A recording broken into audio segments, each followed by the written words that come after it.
explain to you. God works by certain principles. There are physical laws. Those of you that are science students, I don't want to belabor anybody this morning, but in science students, when they say you put sodium and you put chloride and you get them together, what does it become? And then what is the product of sodium chloride? It's called what? That is what we eat today, we call salt. Any day you put sodium and chloride together, the only result it will ever get is sodium chloride. It can never become potassium chloride. It will never get to magnesium chloride. Because physically there are physical laws. There's a physical law that says everything that goes up will do what? It's a physical law. Now, there are spiritual laws. The spiritual laws, if you follow them as well, Bible says, whatever you plant.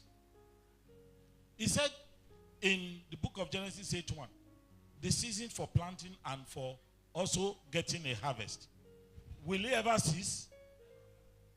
If planting and reaping decide to cease, every one of us here will die of hunger. The day you go and plant corn and you get back there, you can only see water. She plants beans, you can only get water. You plant rice, you can only get water. You plant yam, you got there, it became water. Every one of us here, we won't be afraid of coming to church because we know when we get home, no food to eat. But because he knows that what you sow, and the most funny thing about it also, he also made a principle that the quantity you sow is directly proportional, not inversely proportional now, to what you reap. But because in the church, with due respect to our leaders, this particular topic of giving and receiving and all, there have been scams. And that had made it difficult, rightly or based on wrong information or wrong leading. It does not stop that principle. If you are supposed to go to Shagamu and you boarded a vehicle going to, by error, going to Sango, you will not by miracle find yourself in Shagamu. Right or wrong? Right or wrong?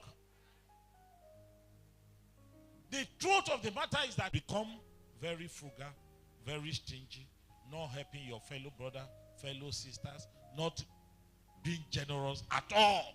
You decide to be wicked. I will not give again. See what that man did. See what that man did. The fact that you have reasons to achieve that does not make you to become, let me use the word, excused. I say that, okay, we understand your situation. That pastor used a scam to take all the money and he built houses. And then I contributed so much. I even sold my car. He said we should go and sell our house. We sold our house and he collected all the money and see what he's doing. I didn't know he's not even a man of God, and therefore I'm no more giving. That principle, spiritual principle of giving, cannot stop because of you. The fact that you were stupid or you stupidly took a decision without hearing God and knowing about it, it's not issue. Now, let's continue this quickly. Let's go to 4, verse 4. Verse 4, quickly, please. They urgently pleaded with us for the privilege of sharing in this service to the saints. Even when Paul and all them say, Ephile, I don't need it. I don't want, we are okay, we are okay. He said, Egba, we know why we must give you. We are giving you not for your own sake. We are giving you because of our own sake. We are giving you because we know the spiritual foundation behind it. We know that if we don't, we are doomed.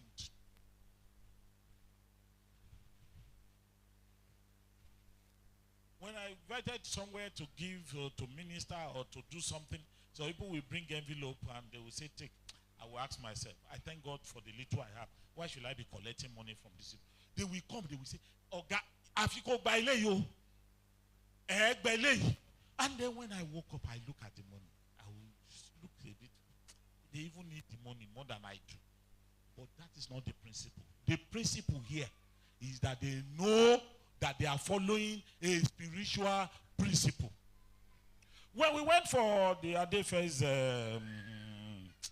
Baba's, the minister that were on the altar, when Pastor Adefe ran to me, he brought a white envelope. I was very annoyed with him. I said, you bring an envelope to me. What do I need your envelope for? See is it Baptist? I think we did it in Baptist. I said, yeah, from our pastor, envelope, envelope now. Yeah? He said, I'm not living here. I tell you, take this envelope. I said, we argued and argued. He said, no, that is not the issue. If you want to give us money, bring them. Your own decision is a different thing. But this one, I understand what I am doing. And that is what people here in the Christendom doesn't understand. I was so shocked that somebody is talking about tithe. Tithe is so insignificant. If you had one problem with your leg and they carry you to a suit and they give bill, you will shook. Tithe will be relevant. What is tithe? How much is tithe? How much is tithe? Tithe is nothing. 10% of what you earn. I don't know how many of you want to japa. If you japa, you get to Britain. If your band of tax, it gets to a point it will reach 40-45% of what you earn. Are they your God? Did they give you the air you are breathing? Somebody is coming. Tax. You earn, maybe, I think if your income goes above 100,000 something per whatever. Whatever they are giving you like this, they will tell you on paper your salary is 100,000 US dollars. 100,000. But the effective amount that is coming to your account is 60, maybe 60. The remaining one, not government. That is for road, for security, for everything. Now, you are not paying tithe. Out of the 60 now, somebody says, pay tithe of 10% of 6,000. You say, somebody has collected how much percentage from you? And you didn't say, You work 30 days. You were going to work morning till night. They are talking tithe. You are blabbing. That is not tithe. I told people, God will never return me back to the generation that I will be waiting for tithe of anybody to leave. Rather, me, I will pay my own tithe. Because you don't understand. Why? And it's not just a tithe. Tithe is small. How many of your neighbors cannot pay school fees for their children? You talking if church talking tithe, money, build, church building. That one is small.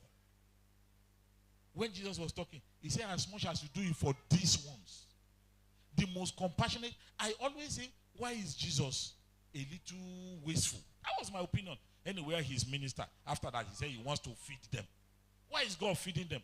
Some people were even criticizing upper room at the point that every time we talk about food, why won't we eat? Not everybody has money here. If there is food, amala, we eat in this church. If the last time the men did their program, I was shocked. Did they give us food? Did they give us food? They are following the pattern of who? Whose pattern were they following? We will eat. When we finish service, we will drink tea. Since this church started, we have never missed, except when we are fasting. There will be biscuit, there will be refreshment. No, we are not all the same. So people are looking down on the other. I want to manage biscuit. I want to manage tea. Leave them. Leave them. If you want more, ask. God bless you, my brother. Ask. You are entitled to it. This life is not about you. If you have seen a close person that died, and particularly if that person is rich, and you just look at the body, you look at him there, he's gone. There's nothing you can do about him. What we can only remember about him is the legacy. He said they pleaded with them for the privilege of sharing of this service to the saints. It's a privilege to give to people who are in need. There is a popular woman. All of us here should know her. I always refer to her as empty. And most of us here will know empty. Who is empty? Can you give us a statement by empty? Is it there? Okay, good. Give it to us. See what she said. And then when you see what she said, you will know who she is. Look at it. You don't need anything to know.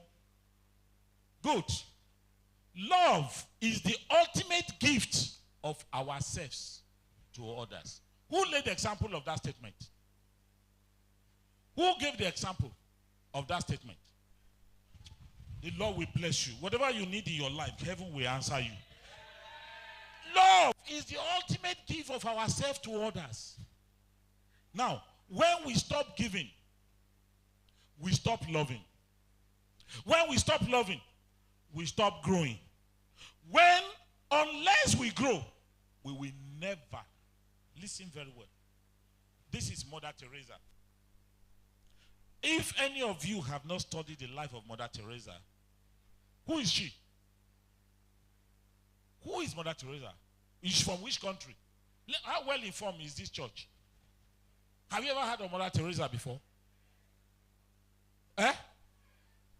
She's from what nation? Eh? India. Heaven will bless you. He will lift your head up. You will not commit error. Now, this woman, what was her profession? Okay, correct. Some of you are well informed.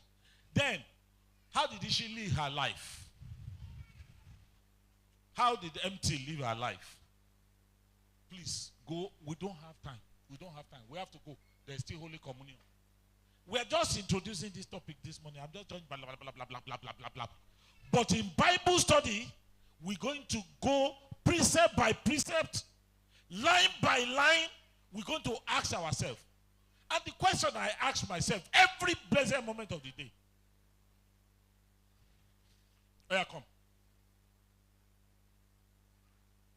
Physically speaking, am I richer than you? I'm richer than you. You think so? I know so. I know so. I'm richer than you. Yes. Why? Because you have almost everything I don't have. Or I cannot even. But why do I have it? Okay, maybe I should just say, God bless you more than me. Okay, go and sit down. Now, ask one question. If you think I'm richer than him, if you assume, and he assumes as well, it's not because I work harder than him. It's not because I'm more intelligent than him. And even if I'm more intelligent than him, I did not create the intelligence. I did not have power to be more intelligent. If I am smarter, I did not get smarter because I want to be smarter. I did not have more wealth than because I want to be more wealth. No. Somebody's responsible. He ended the statement by saying, God chose to bless you more than me. Listen very well. There were two people in the womb, Jacob and Esau. They were inside womb. God was already having a contemplation of who will be superior. What has Esau done? What has Jacob done? Have they gone to school? Have they gone to class? Have they eaten food? What have they done? They were inside the womb. You now have money. Say, because I am rich. If somebody comes to ask you for money, you now say, you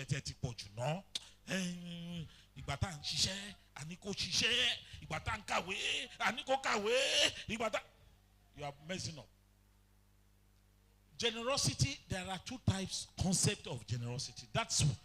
I will take that and I will take benefits of being generous briefly. I just want you to look at it. We're going to go more into this, but it's going to be in our Bible study time.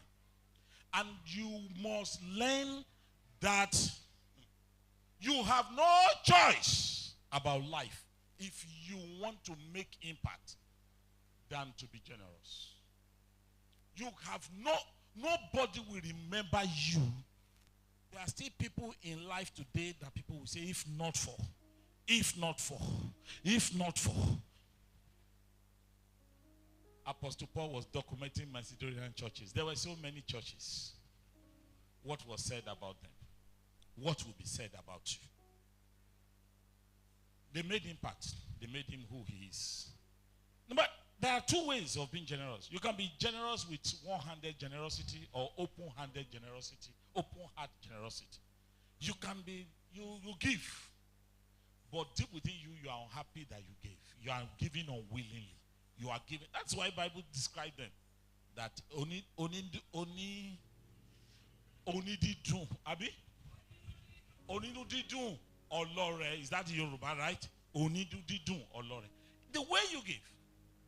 A generous person says, my brother is my pleasure. The way I see the situation. Like the person who gave the cooker.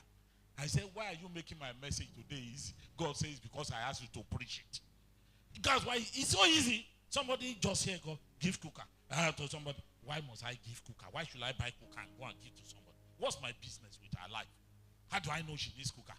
How do I know she doesn't cook in her house? How do I know that she has problem with her cooker? But the person that gave you probably gave you with a smile. Sister, take go. But some people say, give sister me a school, sir, man. School. Eloni. Take. He's giving you, but he's giving you grumbling. He's grumbling with it. When you give some people like that, they will say, thank you, sir. I need them, sir. Thank you very much, sir. They are already telling you that your gift is not acceptable. The other religion, let me tell you, you say they are not wealthy. They are so wealthy. Why are they wealthy? It's not because they can fast and pray. They probably don't do vigil the way you do vigil. They probably don't speak Christianese, speak in tongues like you. But by the grace of God, we went through an airport of one of their countries on our way to America, and by God's grace, we flew business class, so we were able to go to their lounge. I've been to the lounge in London, I've been to the lounge in America, I've been to the lounge in most of the countries of the world. But you ask my wife, if you are greedy and you want to die, go to lunch in Doha. You will eat till you collapse. I don't know what food in the world. If you like to drink, you will drink till you die. We're talking of a lounge that is in the multiples of 20, 30 times, 50 times of the size of this church. And all you can see, food, drinks, coffee, even inside the lounge. Ask her, when we had a stopover, they gave me everything. I went to shower. They gave me toothpaste. What do you need? That is an Islamic Arab country. They don't pray to the same God.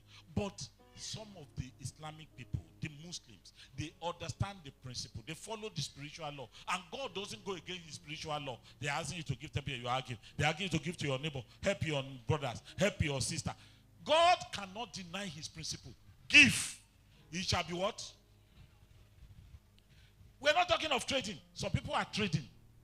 They said, let's bribe God. If I give 1 million, it will become. That is not what God is saying. He has a principle. He follows his principle. He gives back at his time. He gives back in the quantity he chooses.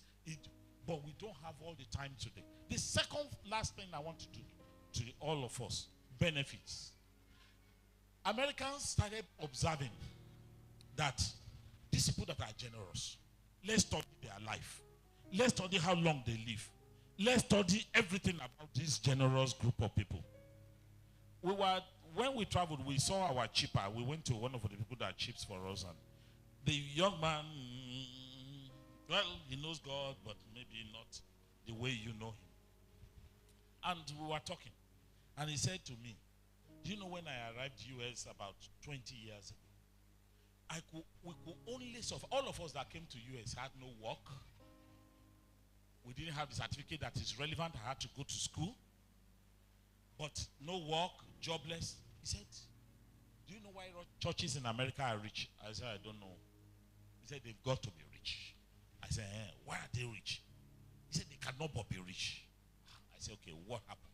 He said, when we arrived, the church we were all going to, the church will give us morning food, afternoon food, evening food, they will give us pocket money because we were jobless. I said, where is the money coming from? He said, money coming from. He said, instead of for American people that wants to die, that they are old enough to die. When they are alive, they will be given to the church. But once they die, they write their will. Every investment, property, anything they have goes to the church. And what did they tell the church to do with it? Finance everybody that is in hardship, that is in problem. But here, we will write our will. Jacob, the house in Okeata belongs to you. Oyinbo doesn't, nothing concern them. They are thinking they are other human beings that are equally alive and they have need. They will all those things back to. He said, he now, he have benefited. Today he's rich. He has so many cars. He's having good business. He said, me, I give back to that church. They molded me. They took care of me. They took care of all of us. He said, church will go and say, take him. But today what we hear, Pastor Nicoloni need. Pastor Nicoloni lo fine car. Pastor Nicoloni wo aeroplane, to go first class. Pastor Nicoloni every human being that God has created has value. We should sit down. Be your brother's keeper. Be your brother's help. When people want to abuse the system, face them in the face and tell them, those who are not working, go and work. Some people will take advantage of generosity of people. They won't want to do anything. And there are some children, they will not want to work because their father is wealthy. The same thing in the church. There are some people, their purpose of coming to church because, oh, there's likely to be money, food, and everything. But there are people who are genuinely in need, who are not ready to take advantage of the system. I want to appeal to you. The whole of this month, your multiplication is a function of your generosity. Can you look around your family? Can you look around your brothers? Can you look around your siblings? Every one of us sitting down, wearing good dresses, look at the value of your dresses and what you wear. There are some people that cannot pay 1/10 of that money. All they are not interested in how fashionable their dresses are. All they are saying, give me the next meal. What can you do? If anybody in my family is having challenges and I try to rationalize, my wife will warn me. Give them. Don't worry yourself. Give them. Close your eyes. There was one recently, he came and he was asking for 40,000. My wife said, give him 100,000. But Pastor Gabriel, it was you I sent to go and give the money. So if I lie, you tell the whole church now that I'm lying. I call you in the money. I said, you need to give somebody. You say I should pay to your wife's account that you will go and give him. And you gave him. He asked for 40. We gave how much? I wanted to. She has been disturbing me. I said, leave that one. Leave that one, John. Don't ask me for money. Which money is he asking me? But she called me and said, today. Give him. I said, she'll be 40,000. Give him 100. My brethren, that is how it has been. It is a challenge of life everywhere. You will never assume you will have enough. In the name of God. Throughout this month, don't miss any of the series of messages, of teaching, of Bible study. The Bible study, there's going to be a Bible study that we're going to talk really on the reason for tithe, on the reason for offering. Why do we give to ourselves? Why can you not hear God that somebody that is not even belong to this church, God can send you to Agbole? Why should church think that we can do health evangelism? Is it just because people should give their life to Christ? That is not the major reason, my brother. They are human beings like you. They live a blessing to their nation. They are a blessing to the household of God. I want you to go to God and reflect. How has your journey of your life been? How has your journey of your life been? Greed, selfishness, centeredness, all that is about you. Me. Latest. Everything about me, latest. If there's anybody that is not giving his life or her life to Christ, and you give, yes, you are following spiritual principle. But it can be better if you give your life to Christ. Mother Teresa lived her life as a Christian. She understood the importance. Giving. If you don't give, you cannot grow. If you cannot grow, you have a limited personal fulfillment in life. Stunted growth. Limited growth. So if you want to give your life to Christ, what a plus will it be if you are generous and you are a child of God? Is anyone here this morning that you really know that you are not here fully, or you want to rededicate your life? It's an opportunity for you. Turn around and trust God. Thank you, Lord.